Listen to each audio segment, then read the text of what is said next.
You're in the Situation Room. This is CNN Breaking News. All right, Brian Todd, our correspondent on the scene in Pittsburgh right now for the G20 summit. He's been covering the protesters, some of them anarchists. There are tons of police security authorities on the scene right now. This is what happened just moments ago to Brian as he was covering these demonstrations, these protests. We want to inform you that this videotape is unedited. It's raw. Watch this. Wolf, this protest has shifted over several streets in Pittsburgh. The protesters going way off their planned route. Because of confrontations like this, the police have thrown some kind of tear gas or some kind of smoke bomb over there. They've set up a barricade over here. This is what's been happening today on the streets.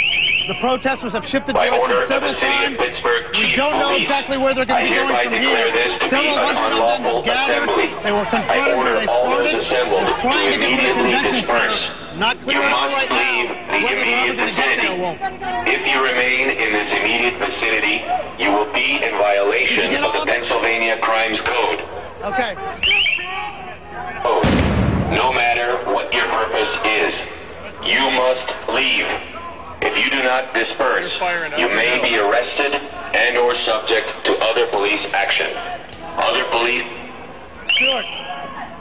police action may include actual physical removal, the use of riot control agents and or less lethal munitions, which could cause risk of injury to those who remain.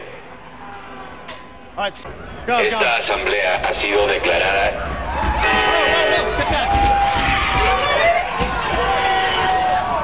Of the City of Pittsburgh Chief Police, I hereby declare this to be an unlawful assembly. I order all those assembled to immediately disperse. You must leave the immediate vicinity.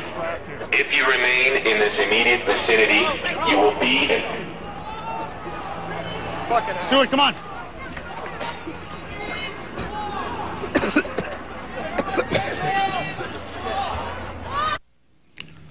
All right, these are live pictures now. That was videotape of Brian Todd, our correspondent in Pittsburgh, covering the G20 summit. He and others were tear gassed. Brian is joining us on the phone right now. Brian, what are we seeing right now in these live pictures?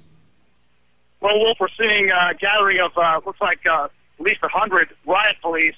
They are basically cordoning off the corner of 32nd Street and Penn Avenue, which was originally going to be the main drag of this march today. But the protesters shifted several streets over in different directions. Every time they confronted the police, they shifted over.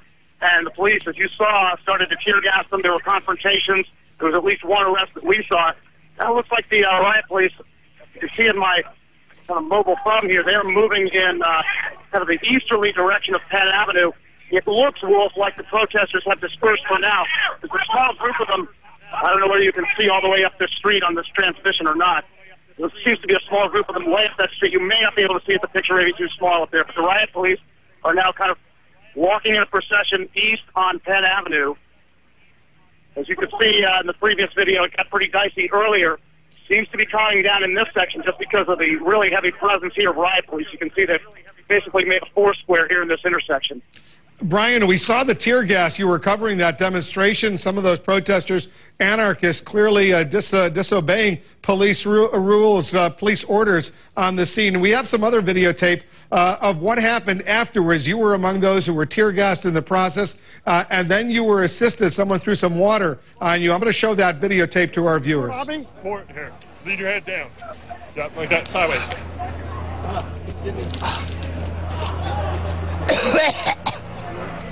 All right, Brian, tell us what it was like, that tear gas. Well, you know, at first, Wolf, it didn't seem like much. I mean, you saw the smoke, and it kind of crept towards you very slowly. Then they kind of unloaded a few more tear gas canisters, and it just came up on us. It just kind of enveloped all three of us. My photojournalist, Stuart Clark, our technician, Mark Halawani, and I just kind of got enveloped in it. Then as the protesters faded back, we faded back with them, and it got very hard to breathe. And it just kind of crept into your lungs and got also into your throat. It was just hard to breathe and hard to see at that point. And our technician Mark was kind enough to pour some water over my face, and it was a great relief. And luckily, he and Stuart got some too. How you doing right now, Brian?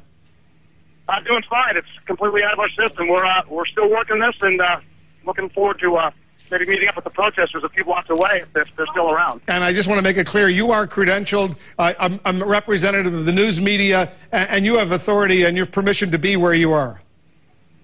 Well, it is an open street in Pittsburgh, and the police are kind of herding us away from them whenever they feel like we're getting a little too close.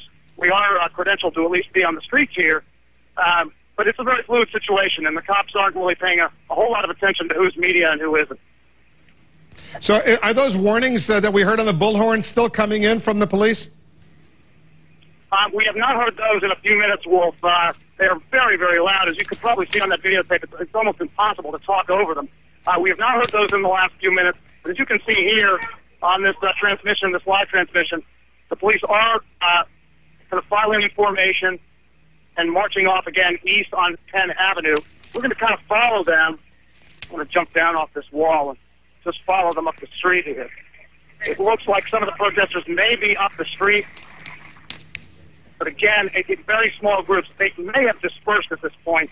We have not heard those loudspeakers in the last few minutes, Wolf. The police have just done a lot of moving around, formations and then reformations on different blocks, and they seem to be doing that right now. All right, Brian, we're going to stay in touch with you. I know you're covering these protests, and they're intense. As these leaders gather in Pittsburgh, the G20 summit, the President of the United States and other leaders. We'll get back to you shortly. Stand by. Be careful over there. I want to alert our viewers that this is just the beginning of a series of protests that are being mapped out online. Let's bring in our internet correspondent, Abby Tatton. She's got some details. What are they saying online, Abby? Wolf, as we were getting that report in from Brian Todd, who's there, we were seeing streaming video coming in online from inside those protests. This, just the kickoff of a series of protests that are going to be going on in the next 24 to 48 hours. And from what we know from the online planning, the next plan is to fan out. Take a look at this map, which has been posted online by the website, the Pittsburgh Resistance Project, which is kind of the umbrella group for all these protesters. More than 80 businesses and organizations mapped out as potential targets for protests in the next 24 hours, specifically in the period from 5:30 to 11:30 a.m. tomorrow morning. These locations are diverse, from a McDonald's to a Gap store, a check cashing place. There are banks, there are military recruiting centers, even a couple of strip clubs on there as well, all potential targets for these protesters. And they're saying that these are all places where oppression and injustice exist on a daily basis. These businesses that have been targeted, they are not taking any chances. This from one of our iReporters in Pittsburgh, Lisa Miller, who has been sending us photos of all the preparations that have been going on in some of these businesses. They are not risking anything tomorrow morning and in the next 24 hours. Yeah, they got to be really careful over there. Thanks, Abby. Stay on top of this. We want more information. The G20 summit, as it's called, tends to be a magnet for demonstrators wherever those G8s or G20 summits have taken place, and they certainly have a lot to complain about after so many months of global recession. Let's bring in our senior White House correspondent, Ed Henry's in Pittsburgh for us. Ed, you're there. It's calm, quiet over at the convention center where these leaders are getting ready to gather, but the anarchists, the protesters, they want their voice heard as well. That's right, Wolf. Brian obviously doing brave work battling that tear gas out there with those protesters. As you mentioned here at the convention center, very quiet because that's just in one pocket of the city where Brian Todd is. Most of the city, I can tell you, is really like a ghost town because it's been shut down. Businesses don't want to have their windows smashed. Security is everywhere. The president has just arrived at his hotel here in the area before he comes to the convention center, and so he's very safe, secure, lots of security, as you know, around him, obviously, with the Secret Service. But these protesters have various interests. Some of them want climate change to be more on the agenda here, but most of them are really talking about the financial crisis, and they feel that there's been too many bailouts of Wall Street and not enough help to the middle class in America. When these 20 leaders last met, it was spring in London, and the global recession was still catching fire. But as President Obama wrapped up his first big moment on the international stage, he declared they were putting out the flames. We finished a very productive summit. There will be, I believe, a turning point in our pursuit of global economic recovery. 5 months later, there are signs the recession is coming to a close.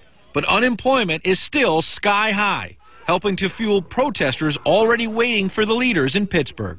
No peace, no job. The president acknowledged to CNN's John King that unemployment may get worse in the next few months, which is why he will be pushing his counterparts to sign on to a specific pledge to make the global economy more balanced.